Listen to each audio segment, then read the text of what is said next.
마음을 닦아야 깨달을 수 있다는 사실을 의심하는 수행자는 없습니다. 그렇다면 구체적으로 어떻게 마음을 닦아야 할까요? 마음이 움직이는 현상을 심리학적으로 접근하면 어떤 공통점이 보입니다. 그건 지정이라는 세 갈래의 큰 흐름을 이룬다는 사실입니다. 지는 정보를 취합해 판단을 내리고 정은 정보에 대한 공명을 일으킵니다. 그리고 의는 지와 정의 반응에 따라 필요한 동력을 제공합니다. 마음이 오만 가지로 갈라지더라도 크게 보면 지정의 세 방향으로 흘러가게 되는 것이지요. 그래서 마음 수행을 거론하려면 먼저 지정의에 대한 깊은 통찰이 필요합니다. 그런데 지정의에서 의는 지와 정에 수반되는 동력이기에 크게 보면 지와 정의 양갈래로 볼 수 있습니다.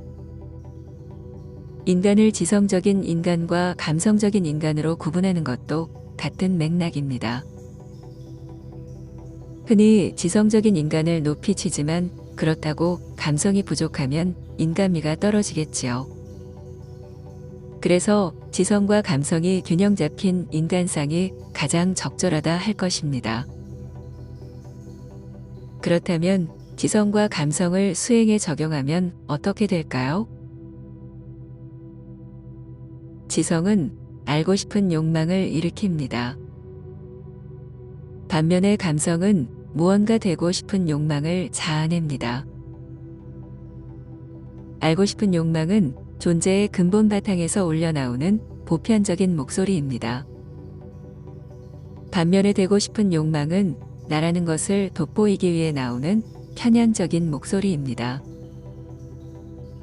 그래서 지성은 전체성의 바탕을 두고 감성은 개체성의 근간을 둡니다. 이런 이유로 되고 싶은 욕망은 결국 아상노름으로 귀결될 수밖에 없습니다. 그런데 기이하게도 수행자들은 예외 없이 감성이 조장하는 되고 싶은 욕망에 충실합니다. 그들은 마음을 비우고 싶고 탐진치를 없애고 싶고 번뇌를 소멸해 열반에 이르고 싶고 그래서 결국 깨달아 붓다가 되고 싶어 합니다.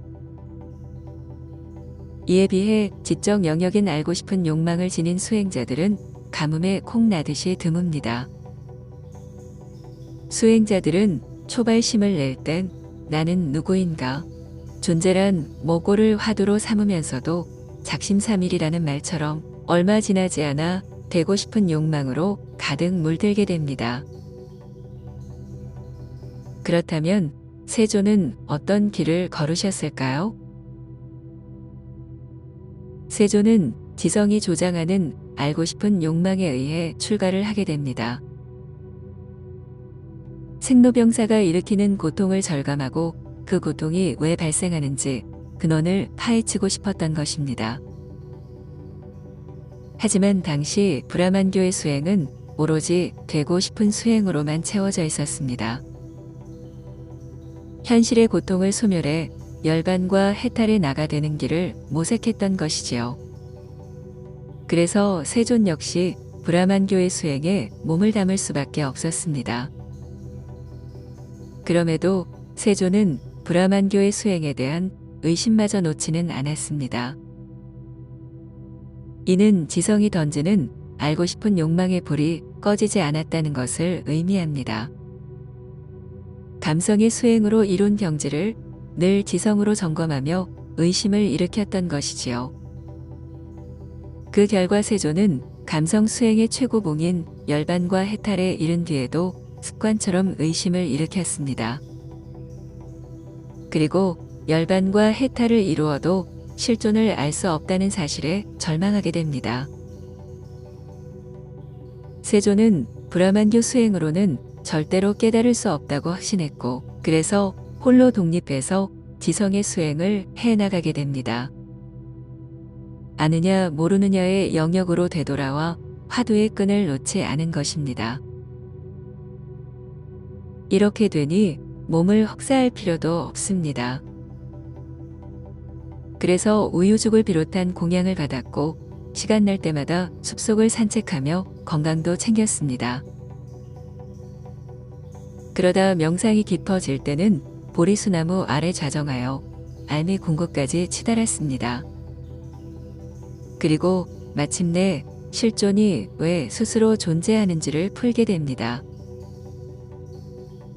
알게 되는 순간 그 알은 심리 상태마저 송두리째 바꿔 놓습니다.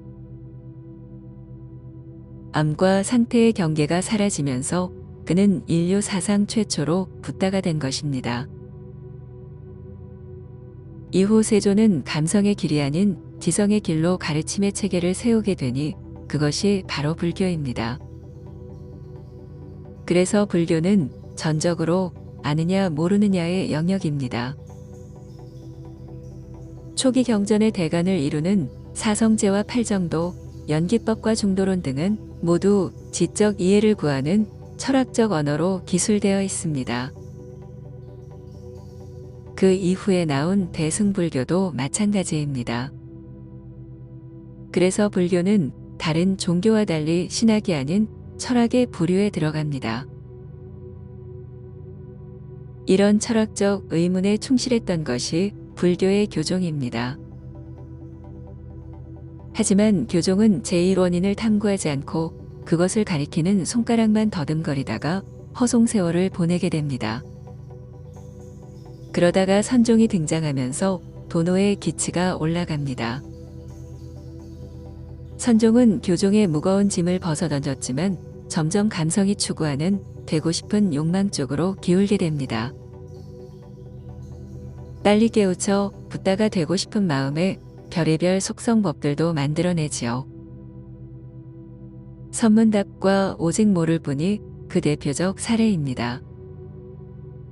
말장난 몇 마디로 깨닫고 몰라로 최면을 걸어 또 깨닫는 해괴한 풍토가 나오게 된 것입니다. 결국 초기 불교의 알고 싶은 수행을 버리고 힌두교의 되고 싶은 수행으로 빠지면서 불교 수행은 정체됩니다. 사실상 깨달아 붓다가 되고 싶은 마음이 일어나는 한 이런 시류를 막기는 어렵습니다. 붓다가 되고 싶은 마음이란 건 잠깐 간직하면 됩니다. 그런 걸 계속해서 염두에 둔다면 힌두교 수행으로 흘러갈 수밖에 없습니다.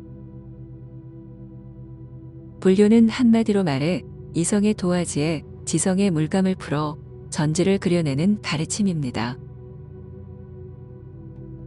당신은 불제자가 맞나요? 그렇다면 마땅히 지가 정과 의를 이끌어야 합니다. 열반을 이루고 해탈에 붓다가 되려는 욕망을 거두고 진리에 대한 갈증을 드러내야 할 것입니다.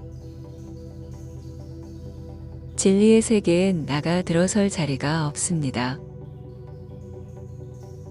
진리는 오로지 온전한 암만 존재하며 그렇기에 그 암만이 당신을 자유롭게 할 것입니다.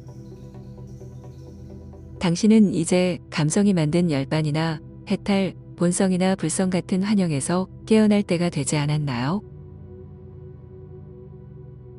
깨닫고 싶으면 깨달을 수 없습니다. 붓다가 되고 싶으면 붓다가 될 수 없습니다.